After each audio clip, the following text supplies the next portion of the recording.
Саламатсыздар достор. Бүгін сіздер менен достор биз HTML'деги формалар жөнүндө маалымат алабыз. Башкача айтканда, формалар кандай түзүлөрүн үйрөнөбүз. Достор, негизи колдонуучулардын киргизген маалыматын чогултуу үчүн HTML формасы колдонулат. Колдонуучулардын киргизген маалыматтары көбүнчө серверге жөнөтүлөт да, сервер тараптан иштелип чыгарылат. Мисалы достор, формаларды түрдүү сайттарда кездештиришиңиздер мүмкүн. Буга чейин кездештирсеңиздер керек. Мисалы эле бул жерде форма бар.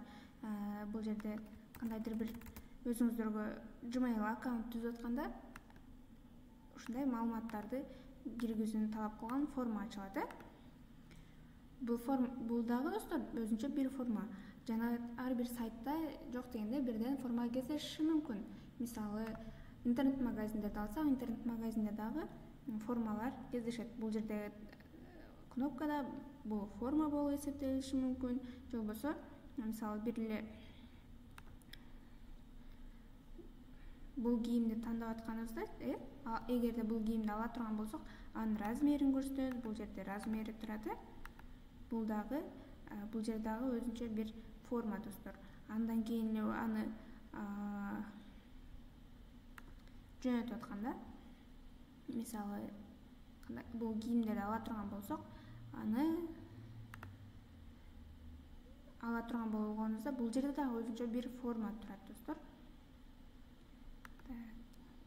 Бул жерде дагы өзүнчө бир форма, бул жерде картаны көрсөт деп турат. Бул жердеги чекбокстар, радио баттондар форма болуп саналат достор. Эми достор, ошол формалар HTML'да кандай жазылаарын үйрөнө турган болсок, негизинен HTML формасын түзүү үчүн HTML'да form элементи колдонулат. Башкача айтканда form деген тег колдонулат.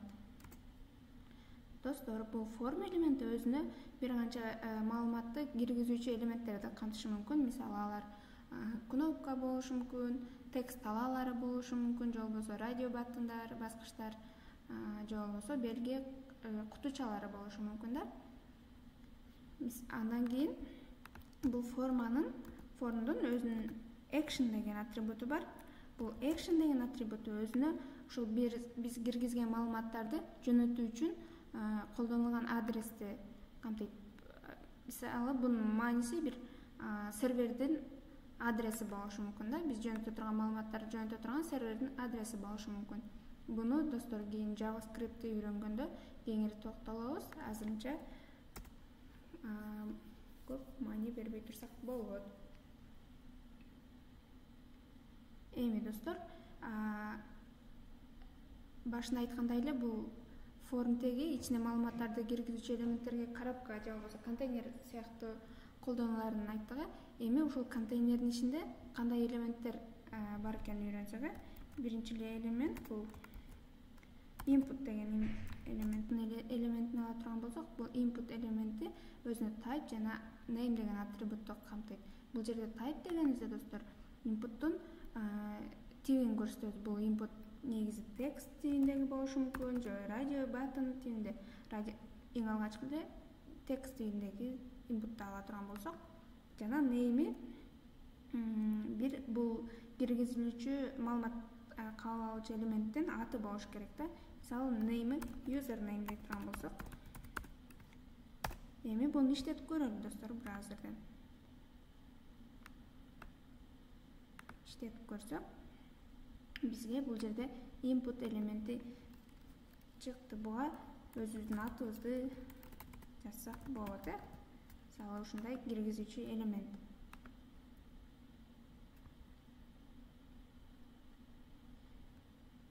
Бул жерде достор биз input type text дедик. Бул бир сапты киргизүүчү, башкача айтканда бир саптык текстти киргизүүчү талааны көрсөтөт да. Андан кийин name деген бул биздеги ушул киргизүүчү талаанын аты. Ошондой эле достор, value деген атрибуту бар. Бул value деген атрибут ушул input талаасы кандай мааниге ээ экенин көрсөтөт. Биз бул жерге сразу эле name'ди жазып койсок болот. Аны браузерден карасак, бизге уже Айзада деген ат жазылды. Мисалы башка атты, Мээрим деген атты жаза турган болсок, анда бизде Мээрим деген ат чыгып калат. Бирок достор, бул маанини өчүрүп башка атты жазсак болот. Негизинен достор, бул value атрибуту көбүнчө бош болот. Себеби достор, качан браузердин ачканда бул бош болуш керек да. Бул жер бош болуш үчүн колдонуучу өзүнүн атын жазыш үчүн же болбосо кандайдыр бир башка маалыматты киргизүү үчүн бул value атрибуту бош болуш керек. Андан кийин достор, ушул эле input'тун placeholder деген атрибуту бар. Бул дагы бул подсказка деп айтып койсок болот. Же болбосо жазылган маанини талаанын артына, бул жерде жазылган маани талаанын артына чыгып калат дагы колдонуучуга кантип туура толтуруу керектигин айтат да. Мисалы бул жерде username дегенде атыңызды жазыңыз деп койсок болот. Бизде подсказка катары чыгып калды. Бул жерде атыңызды жазыңыз. Жана биз бул жерге атыбызды жазсак болот. Фатима деп турайбы мисалы.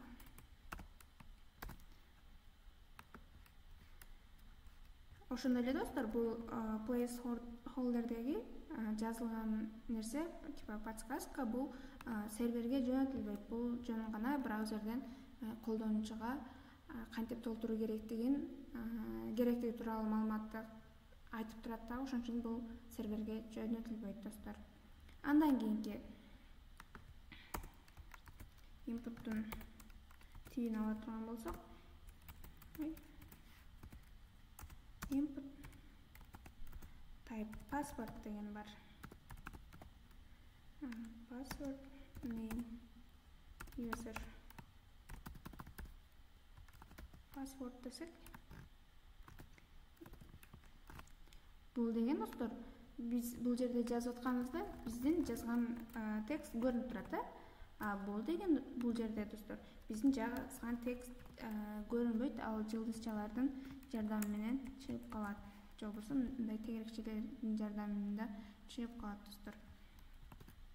Эми достор, бул паспортты үйрөндүк. Андан кийинки биз буну diff'ке алып алсак, diff элементи достор, бул блок элементи болгон үчүн bunun içine input'tu жазып койсок болот. Кийинки сак жаңыдан башталышы үчүн кийинки сактагы if элементтин ичине жазсак, input. Бул жерде input type достор, checkbox, radio button деген бар. Radio button'ды ала турган болсок, radio button мисалы position деп. Ушундай radio button достор, бул ушундай тегеректелген элемент болуп саналат. Бир канча элементтин арасынан бир эле элементти тандаш үчүн керектелген. Мисалы, сиздин жумуштагы ордуңуз деп. Мисалы, жумуштагы позицияңыз десек.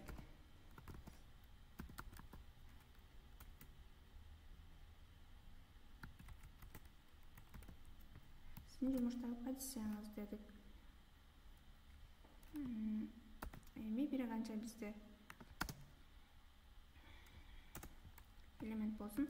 Бул жерде input'тун тиби radio болду, name position болду. Ал эми мааниси мисалы backend деп койсок, жана жерге backend деп чыгарышыбыз керек. Биздин маанини көрүш үчүн бул жакта бул жерде мисалы жөн гана label radio button өзү эле турат, эч кандай подсказка жок. Анын үчүн бул жакка маанисин биз көрүнүүчү маанини жазып койсок болот. Мисалы буну эле мен input'ту бир pin'ин ичине алып туруп жазайын.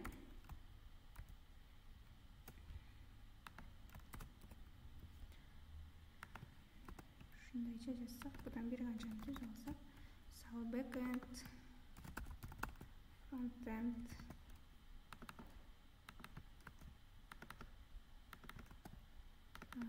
designer болушу мүмкүн.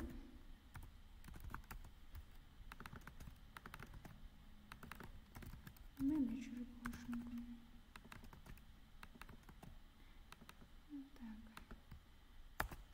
Достор, эми көңүл буруңуздар, бул жерде type radio button болду, name position болду. Бардыгынын name'i окшош болуш керек. Себеби бул жерде достор бир канча ушул 4 элементтин ичинен бир гана маалыматты тандаш үчүн бул жердеги radio button'да name'дер окшош болуш керек. Көрдүңүздөр, сиздин жумуштагы позицияңызды backend же болбосо frontend деп бир эле маанини тандай алабыз. Ал эми калган форм элементтерине достор, radio button'дан башка input type'дагы input тибиндеги башка элементтерде name'дер окшош болбош керек. Эгерде окшош боло турган болсо, анда браузерге туура эмес маалымат кетип калышы мүмкүн. Эми radio button'ды үйрөндүк достор. Андан кийинки элементти үйрөнүп турган болсок, мисалы check box деген тип бар, input'ун тиби. Бул деген белгилөө кутучасын көрсөтөт. Көп тандоолордун бирин гана тандоо үчүн колдонулат да. Input name мисалы JS деген дагы бул жерге биз буну дагы сиз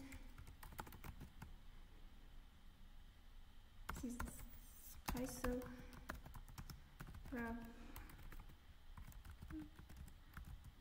тилин билесиз десек,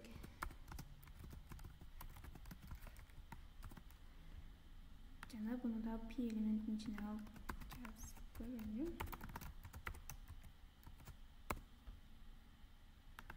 Сиз кайсыл программалоо тилин билесиз деп да input'ун тибин checkbox кылдык, маанисин JS кылдык. Жана бул жерге биз көрүү үчүн колдонуучуга көрүнүшү керек болгон маанини жазып койсок болот достор. Ушундай эле JavaScript же болбосо Java тили, Java же болбосо бул жерге C++ болушу мүмкүн, Python дейли.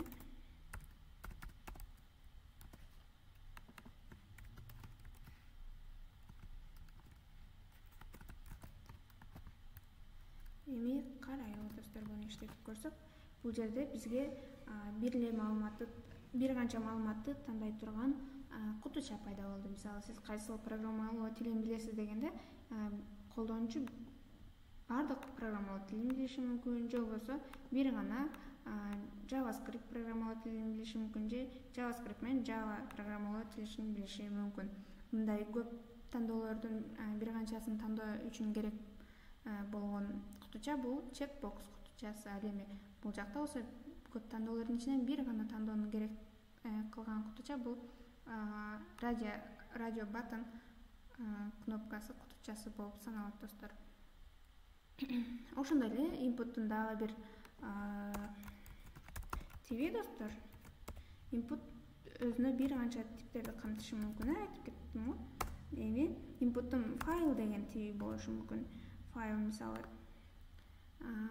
файлдын name'i image болсун. Иштетип көрөлү достор. Бул жерде choose file деп чыкты дагы. Эгерде буга баса турган болсок, биз бул жактан бир канча сүрөттөрдү тандай алсак болот экен. Сүрөт тандаганыбызда бул жерде тандалган сүрөттүн аты чыгып калды. Бул input type file дегенибизде биз өзүбүздүн файлдарды тандасак болот экен, компьютердагы файлдарды. Андан кийин достор, input'ун submit деген тиби бар. Type submit дегенибизде ал достор, бул деген достор бизде жөнөтүү кнопкасын ордун ээлейт. Башкача айтканда жөнөтүү кнопкасы, submit кнопкасынын ролун ойношу мүмкүн да. Мисалы submit дегенибизде бул жакта биз тандаган маалыматтар серверге жөнөтүлүшү мүмкүн достор. Бул жерде караңыздар, уже биздин URL өзгөрүп калды. Username жок болду, паспортубуз жок болду дагы. Бирок бул жерден биз Java'ны тандаган үчүн Java, Python тандаганыбыз үчүн Python, ошондой эле image тандабадык. Бул жерде маанибиз өзгөрүп калды. Серверге маалымат жөнөткөндө ошондой URL өзгөрүшү мүмкүн да. Ошондой эле биздин tv'биз input TV submit болгон үчүн бул жөнөтүү кнопкасы катары колдонулду. Ошондой эле достор, бул жерге input submit деп эле button деген кнопка бар, button деген тег бар. Ошол формаларды колдонуп атканыбызда достор, бул кандайдыр бир амалды аткаруу үчүн button деген теги колдонулат. Мисалы, ушуну эле жөнөтүү деп коелу. Жөнөтүү.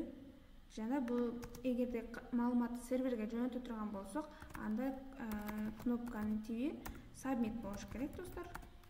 Ал эми бул кнопка башка амалды аткара турган болсо, мисалы өчүрүү амалын аткара турган болсо, анда биздин кнопкабыздын тиби reset болуш керек. Эми карап көрөлү достор. Бул жерден иштетип көрсөк,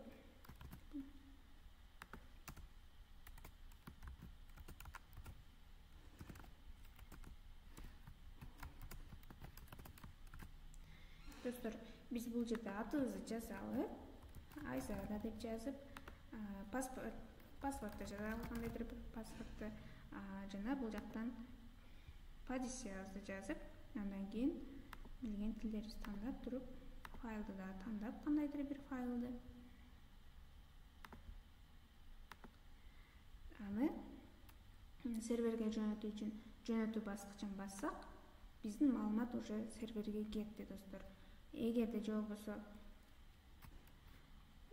серверге маалыматыбызды жөнөтпөй туруп, эгерде биз туура эмес маалыматтарды киргизе алган болсок, жана биздин формабызды өчүрүш керек болсо, анда биз өчүрүү кнопкасын бассак, биздин маалыматтар өчөт. Себеби бул өчүрүү кнопкасынын тиби reset болду. Ал эми жөнөтүү кнопкасынын тиби болсо submit деги кнопка болду да. Бул button деген достор кандайдыр бир кнопка да. Бул биз сайттардан көрүп аткан эле бир баскыч деп айтсак болот да. Кутуча эмес, бул кнопка баскыч деп айтсак болот кыргызча. Ал кнопканы басканда бир кандайдыр бир амал аткарылса, анда биз buttonды элестетсек болот. Button кнопкасынын жардамы менен биз түрдүү амалдарды аткарсак болот экен. Андан кийин достор, формаларда бир label деген элемент бар. Label дегенибиз достор, бул биздин киргизүүчү талаабыбыз кандай талаа экенин билүү үчүн, колдонуучуга бир маалыматты берүү үчүн колдонулат да. Мисалы, labelда бул жерде биз input'ун тиби text болуп, жана name, username дедик го. Ошондо бул жерде мисалы атыңызды жазыңыз деп койсок, колдонуучунун аты десек,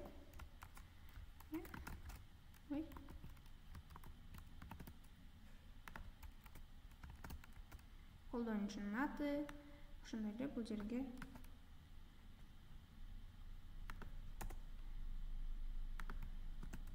колдонуучунун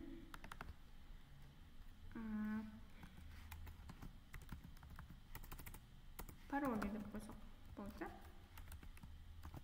Эми көрөлү, бул жерде караңыздар, бизге бул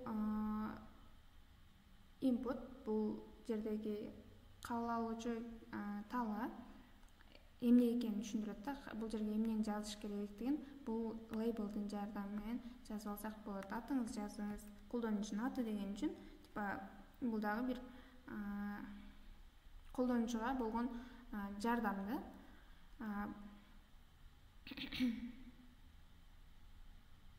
Бул жерде дагы колдонуучунун паролу деп бул кнопка эмне экенин айтып көрсөтүп турат.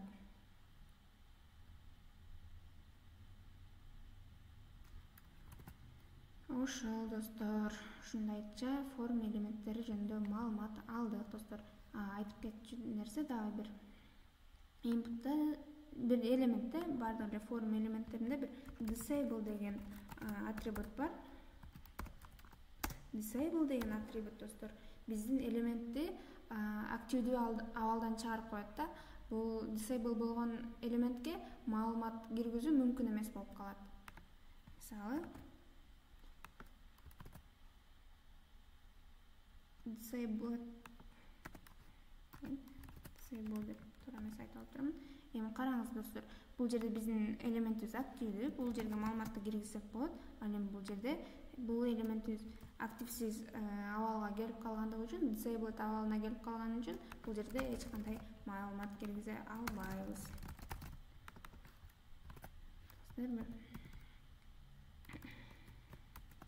Достор, андан кийин эле бул жерде айтып кетүүнү унутуптурмун.